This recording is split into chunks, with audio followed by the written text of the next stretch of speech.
अगर इस देश में जफरुल इस्लाम जैसा ब्यूरोक्रेट संवैधानिक पद पर बैठने के बाद अगर उपराष्ट्रपति के पद पर बैठने वाला हामिद अंसारी मरदूद, मुनाफिक, मक्कार, दंगाई, जिहादी भारत के संविधान के उच्च पद पर बैठता है और पद से उतरते ही कहता है कि मुसलमान डरे हुए हैं, ये किसके एजेंडे पे काम कर रहे हैं? क्योंकि हिंदू न चीजों को पढ़ता है न पढ़ के उनकी एनालिसिस करता है। तो जो लोग बिना तथ्यों के अपनी भावनाओं पे कोई नैरेटिव बना लेते हैं, ये उन्हीं के बनाए नैरेटिव हैं। हिंदू मुस्लिम भाई भाई, गंगा जमुना तहजीब, हमारे पुरखे तुम्हारे पुरखे।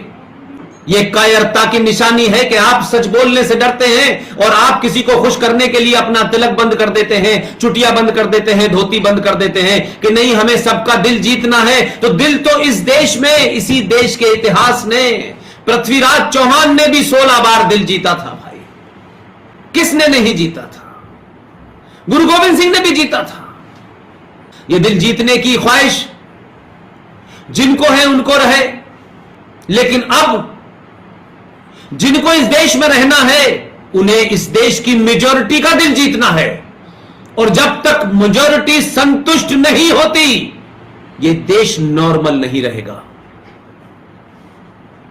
एक देश में एक खुलेआम गुंडागर्दी करेगा, एक पार्लियामेंट में गुंडागर्दी करेगा कि भरे पार्लियामेंट के अंदर सत्र के अंत में जब वंदे मातरम हो रहा होगा, एक जिहादी एंटी हिंदू संबल का एमपी शफीकुर रहमान बख्श सबके सामने खड़े होकर निकल के चला जाएगा लोकसभा से कि मेरा वंदे मातरम में यकीन नहीं है। अगर तुम्हारा वंदे मातरम में यकीन नहीं है, जो भारत के संविधान का हिस्सा है और पार्लियामेंट के अंदर वो बचता है, तो फिर तुम्हें इस पार्लियामेंट में बैठने का भी तुम्हें हक नहीं है। इसलिए हम मेजॉरिटी में हैं, हमने अपने कभी मेजॉरिटी होने का ना घमंड किया ना दम्भ भरा, लेकिन हम मेजॉरिटी में हैं इसलिए हम पिटने के लिए नहीं बने हैं। हम मेजॉरिटी में हैं इसलिए कायर बनने के लिए नहीं बने हैं। हम मेजॉरिटी में हैं तो हम सच बात नहीं कहेंगे। हमें मालदा में डराओगे, हमें कश्मीर से मार के निकाल दोगे, हमें कैराना में डराओगे, हमें संबल में, मेरठ में, मुरादाबाद में, अलीगढ़ में, आजमगढ़ में, सब जगह तुम हमारी हत्या करोगे, लेकिन हम मेजॉरिटी में हैं इसलिए हमें नहीं कुछ कहना चाहिए। ये पाखंड जब तक हम जैसे लोग हैं नहीं चलने देंगे। ये गलतफहमी लोग दिमाग से निकाल दें।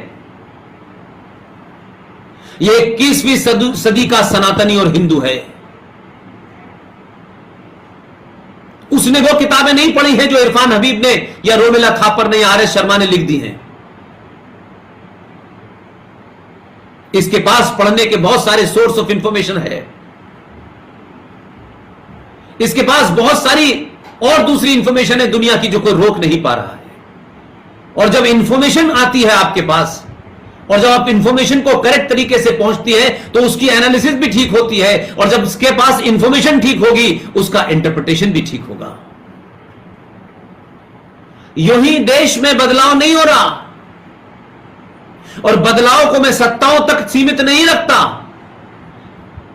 हमारे देश में एक ट्रेंड बन गया था कि सत्ता बदलेगी तो समाज बदल जाएगा, क्योंकि सत्ता की दलाली करते करते इस समाज ने, सत्ता की चाटुकारिता करते करते इस समाज ने यह भूल गए कि सत्ता समाज नहीं बनाती है। मैं मानता हूं पहले समाज के सोचने का नजरिया बदलता है, निगाह के सामने जो तस्वीर आती है वो बदलती है। अब उस तस्वीर में चाचा नेहरू नहीं है, उस तस्वीर के अंदर सुभाष चंद्र बोस हैं, छत्रपति शिवाजी महाराज हैं, वीर सावरकर हैं। और तस्वीर बदलने से जहन बदलता है, जहन बदलने से दिल बदलता है, और दिल बदलने से आप बटन बदलने की शक्ति में बटन भी बदल जाता है। और जब सही जगह बटन दबाते हैं तो सत्ता बदल जाती है। इसलिए समाज एक परमानेंट इकाई है। सत्ता आनी जानी है। अगर समाज को सही तरीके से सच बताया, समाज में अवेयरनेस क्रिएट कर दी, तो सदियों तक जो इस देश के गद्दार हैं, जो देश को अंदर से तोड़ना चाहते हैं, जो हमारे हिंदू संगठनों से मिलकर के उन लोगों ने जिस खामोशी से अपना एजेंडा चला रखा है, वो वक्ती तौर पे तो हो सकता है कि हमें सियासी तौर पे ठीक लगते हो कि कुछ लोग बहुत ज्यादा अल्ट्रा इस वक्त सनातनी दिखाई दे रहे हैं, लेकिन हमारा एक्सपीरियंस ये कहता है कि 25-30 करोड़ में से 2-4 लोग आपके साथ अगर खड़े भी हो जाएंगे, उससे वो 30 करोड़ नहीं बदलने वाले। वो आपके जाने का इंतजार करेंगे और आपके जाने के बाद वही करेंगे जो मौलाना आजाद ने किया, जो प्रोफेसर नूरुल हसन ने किया, जो फखरुद्दीन ने किया, जो हुमायूं कबीर ने किया, वही करेंगे। इसलिए समाज बदल जाए, समाज की सोच बदल जाए, तो सत्ता पे हजारों साल तक सनातनी ही बैठेगा। इसलिए सत्ता एक बार बदली, 2 बार बदली से काम नहीं चलेगा। सत्ता भी बनाए रखना है और सत्ता को भी यह एहसास कराना है कि हमने आपको बदला है, सड़क बनाने के लिए नहीं बदला। हम बहुत लंबे समय से गड्ढों में रहते रहते आदी हो गए। ये सड़कें, ये सत्ता का परिवर्तन से, ये हवाई जहाज, ये विकास से हमारा सम्मान नहीं लौटने वाला। जो हजारों साल से तकलीफ हमारे पूर्वज, हमारे पिता माता, उनके पूर्वजों के अंदर जो एक दर्द है, जो हर्ट है, वो जनरेशन टू जनरेशन आगे चल रही है।